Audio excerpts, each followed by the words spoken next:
नमस्कार विद्यार्थियों। राजनीति विज्ञान में अपन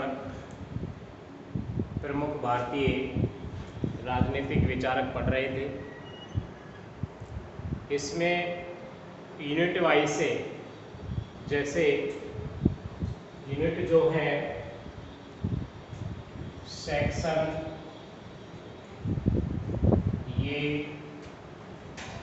सेक्शन बी, सेक्शन सी, इस प्रकार से एक सेक्शन के अंदर तो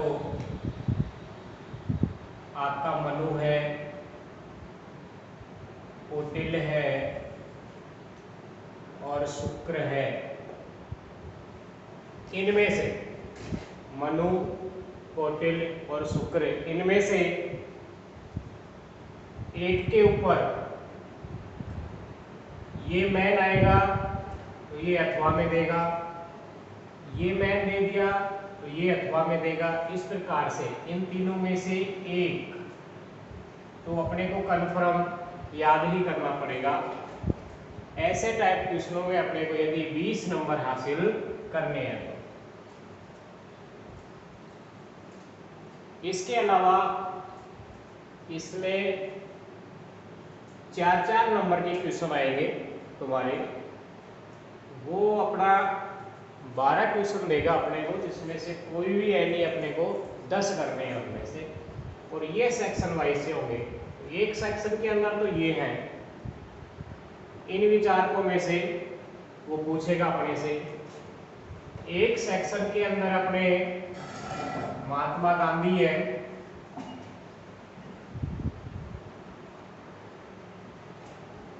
पंडित जवाहरलाल नेहरू जी,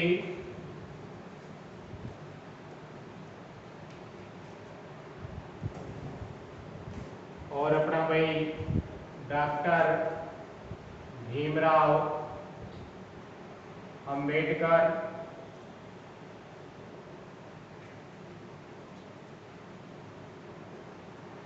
बाल गंगाधर तिलक जी हैं जैसे।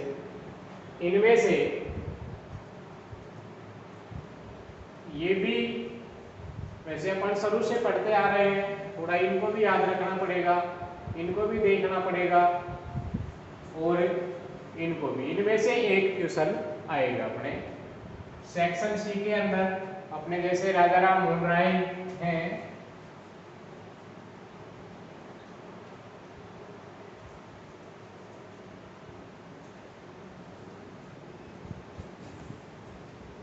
स्वामी विवेकानंद जी हैं,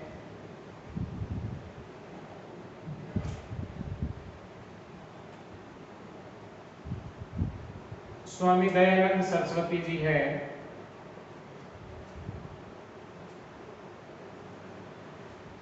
एक सेक्शन में इनमें से एक क्वेश्चन आएगा। तो इस प्रकार से 20-20 नंबर के जो 3 क्वेश्चन पूछते हैं वो इस प्रकार से होंगे।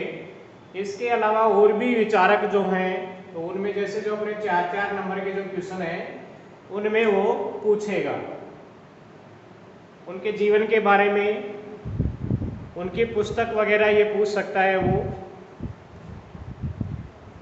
और भी उनकी सामाजिक व्यवस्थाओं के बारे में क्या बताया। तो इसी के अंदर अपन अब देखेंगे पंडित जवाहरलाल नेहरू।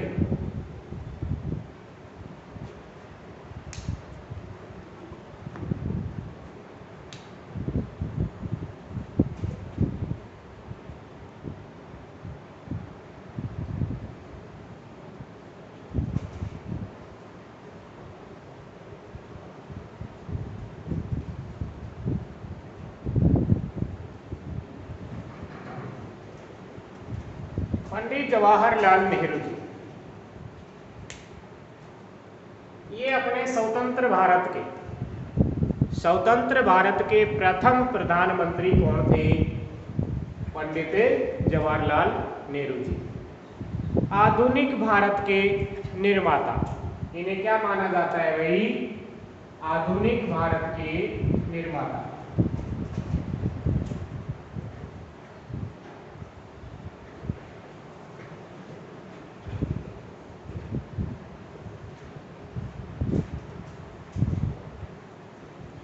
आधुनिक भारत का निर्माता किन्हें माना जाता है? पंडित जवाहरलाल नेहरू जी को माना जाता है। इन्होंने समाजवाद के बारे के अंदर कि सभी समाज को एक साथ एकजुट करके और उनको साथ लेकर चलने पर हमारा देश है जो विकासशील मार्ग के ऊपर अग्रसर हो सकता है, इनकी ऐसी सोच थी। तो समाजवाद भी इनका प्रसिद्ध हो रहा है भाई। समाजवाद के जनक भी कह सकते हैं अपने इनको।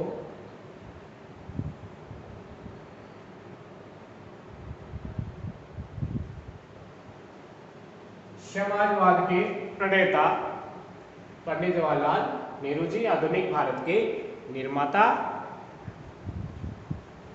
इनका एक प्रसिद्ध नारा भी था, वो शायद आपको याद भी आ गया होगा, क्या? आराम हराम है। ये कहा था इन्होंने, क्या कहा था?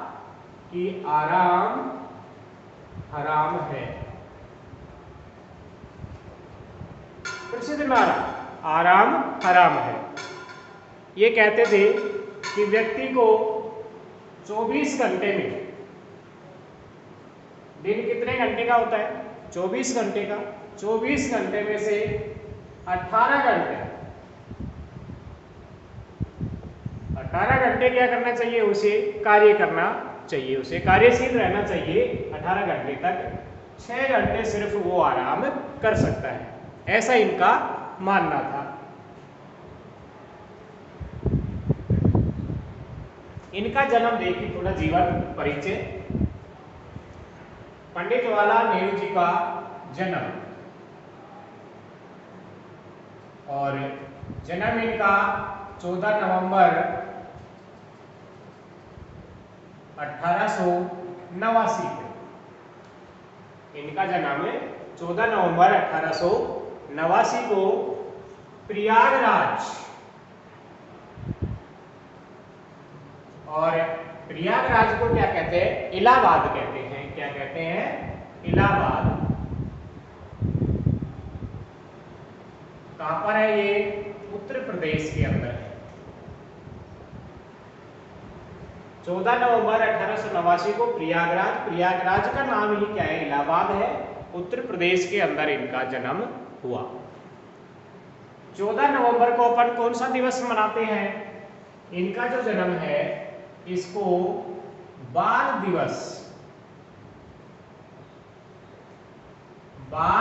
के रूप में मनाते हैं।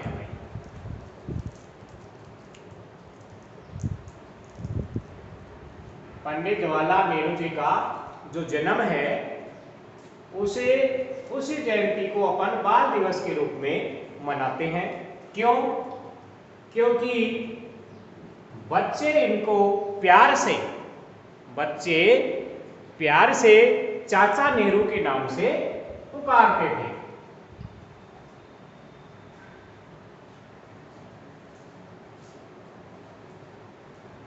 बच्चे प्रेम से, प्यार से, स्नेह से क्या कहते थे? इनको चाचा नेहरू।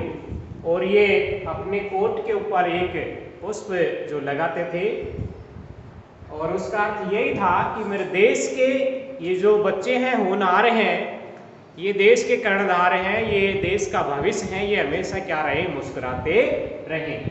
इसलिए प्यार से, प्रेम से बच्चे क्या कहते थे? इनको चाचा नेहरू। और इसी कारण से इनके जन्म दिवस को किस रूप में मनाया जाता है? बाल दिवस के रूप में मनाया जाता है। जन्म हो गया 14 नवंबर 1889 को। इनके पिता श्री मोतीलाल नेहरू जी।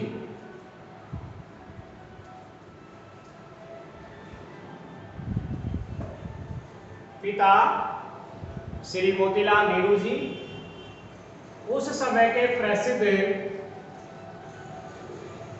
बैरिस्टर,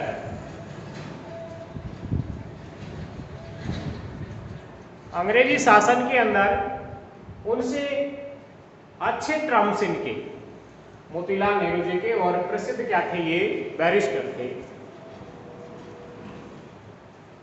माता का नाम,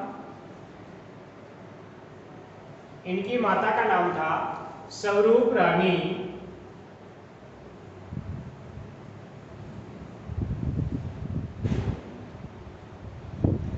नेहरू। माता पिता का बड़ा लाडला, इस कारण से प्राथमिक शिक्षा घर पर ही, प्राथमिक शिक्षा इनकी घर पर ही संपूर्ण हुई। घर के ऊपर ही इनको शिक्षक पढ़ाने के लिए आया करते थे और अंग्रेजी का कुछ विशेष इनको लगाव रहा, क्योंकि घर पर ही शिक्षक आते थे, वहीं इनको पढ़ाते थे। ये जैसे धीरे धीरे बड़े होने लगे तो भाई इनका घर पर मन नहीं लगता था, क्योंकि पिता भी अच्छे प्रसिद्ध बैरिस्टर थे, वो अपने वहाँ ऑफिस में चले जाते थे। तो इनको पढ़ने के लिए फिर विदेश में भेज दिया जाता है और विदेश में जाकर के ये वहाँ अपनी शिक्षा अर्जित करते हैं। इनकी पत्नी का नाम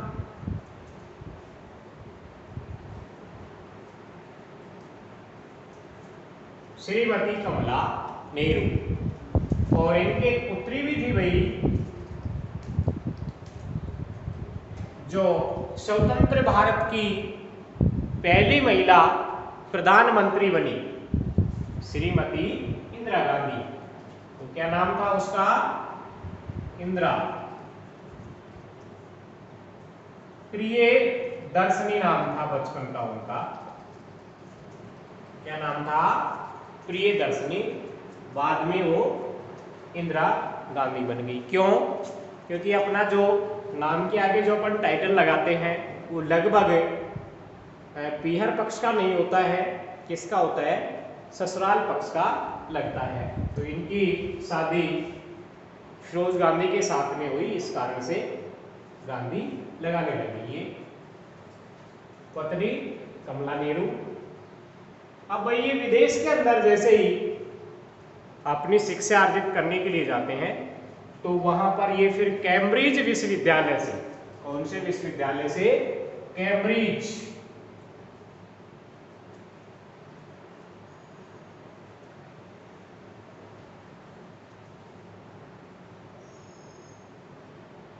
कैम्ब्रिज विश्वविद्यालय से इन्होंने लॉ की डिग्री प्राप्त की।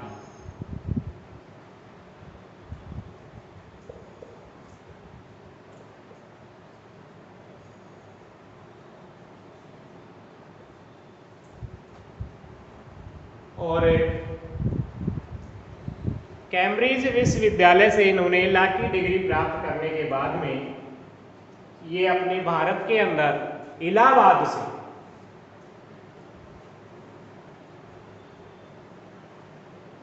इलाहाबाद हाई कोर्ट से इन्होंने अपनी वकालत क्या की?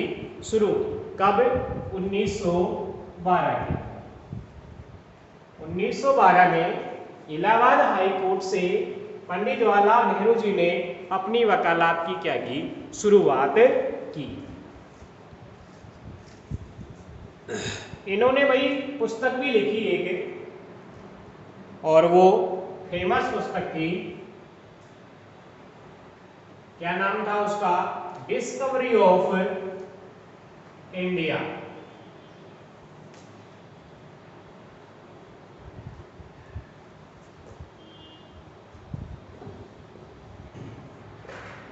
डिस्कवरी ऑफ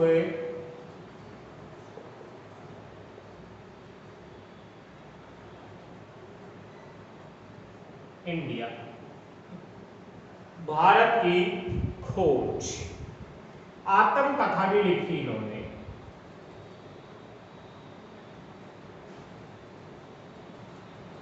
और विश्व इतिहास की झलक।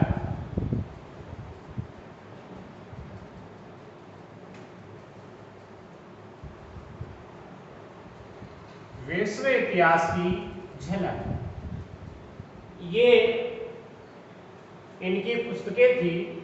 डिस्कवरी ऑफ इंडिया, भारत की खोज। आजकल इस नाम से एक चैनल भी चल रहा है, अपने टीवी के ऊपर प्रोग्राम आता रहता है।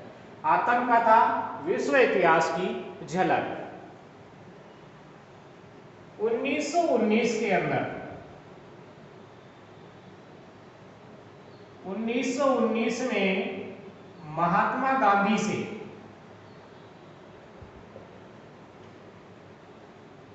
इनकी मुलाकात होती है।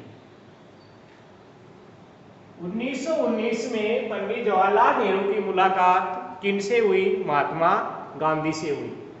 इनके विचारों से पहले ये संतुष्ट नहीं थे, असंतुष्ट थे। जैसे ही इनकी मुलाकात हुई तो गांधी जी के विचारों से ये असंतुष्ट थे, संतुष्ट नहीं थे। लेकिन बाद में धीरे धीरे जैसे नजदीकियां बढ़ती गई तो इनमें ज्यादा घनिष्ठता आती चली गई और पंडित नेहरू जी ने अपना राजनीतिक गुरु किसे मान लिया? महात्मा गांधी जी को मान लिया। उसी समय हमारे देश के अंदर स्वतंत्रता की, आजादी की क्या चल रही थी? लड़ाई चल रही थी कि भाई कैसे भी अपने देश को क्या करवाना है? आजाद करवाना है। लाहौर के अंदर, लाहौर में 1929 को कांग्रेस का क्या हुआ? अधिवेशन हुआ। लाहौर में 1929 में कांग्रेस का क्या होता है? अधिवेशन होता है। और उस समय उस अधिवेशन की अध्यक्षता किसने की थी? पंडित जवाहरलाल नेहरू जी ने की थी। ये अध्यक्ष थे कांग्रेस के उस समय। तो इन्होंने पूर्ण स्वराज की, पूर्ण स्वराज की मांग की वहां पर रावी नदी के तट के ऊपर। वहां नदी है एक रावी, रावी नदी के तट के ऊपर इन सभी कार्यकर्ताओं ने इनके सानिध्य के अंदर, इनके सानिध्य में, पंडित जवाहरलाल नेहरू जी के सानिध्य में एक प्रतिज्ञा की कि अपने को आने वाली 26 जनवरी को, ये बात है दिसंबर 1929 की, तो आने वाली 26 जनवरी 1930 को अपने को पूर्ण स्वराज का तिरंगा फहराना है। ये उन्होंने वहां पर निश्चय किया। और हुआ ये कि फिर आगामी ईयर जब ये डेट आई, इसको इन्होंने तिरंगा फहरा दिया। इसी कारण से हमारे देश का जो संविधान है, भाई स्वतंत्रता तो अपने को 15 अगस्त 1947 को मिल गई थी, लेकिन इसी कारण की वजह से अपना जो संविधान है लागू हुआ, अपना देश गणतंत्र बना, तो उस दिवस को, उसकी याद के अंदर कि भाई वो अपन ने जो दिवस मनाया था उसकी याद को ताज़ा रखने के लिए और फिर 26 जनवरी को ही अपना देश क्या बना? गणतंत्र बना। क्योंकि 26 जनवरी को पहले पूर्ण स्वराज का तिरंगा फहराया गया था और ये इन्होंने 1929 के अंदर लाहौर के अधिवेशन में क्या किया था? प्रस्ताव पास किया था।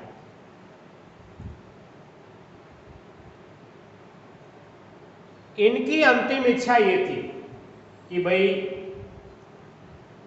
देश को शिखर के ऊपर ले जाया जाए। विदेश नीति के अंदर भी इन्होंने अपनी महत्वपूर्ण भूमिका निभाई है। और इनकी अंतिम इच्छा ये थी कि मेरी मृत्यु के बाद में, पंडित जवाहरलाल नेहरू जी कहते थे कि मेरी मृत्यु के बाद में एक मुट्ठी भर भस्म जो है मेरी, ये गंगा नदी के अंदर बहाना, और वो गंगा नदी मेरे भारतीय किसानों के खेतों में जाएगी, तो मैं उस हरियाली के रूप में उन किसानों के खेतों में उपजूं, और बाकी की जो बची हुई भस्म है इसे एक हवाई जहाज में रख करके और पूरे देश के अंदर उसे बिखेर देना। ये मेरी अंतिम क्या है? इच्छा है। किनकी?